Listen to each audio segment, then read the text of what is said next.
niya. Lalo na't parating din po ang pasukan. Napakalaking problema po ito ng ating mga jeepney driver.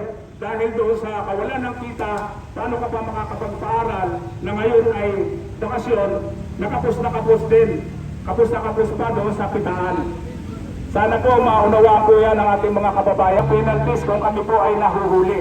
Kaya napakalaki po ng tax na ginugugol ng mga jeepney driver na ito, itong mga operator na ito.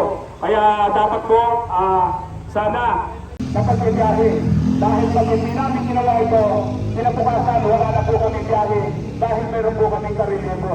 Ibig sabihin, doon sa 800, hanggang 1,000 na aming kinikita, pang 2 araw po ito. Kaya kung may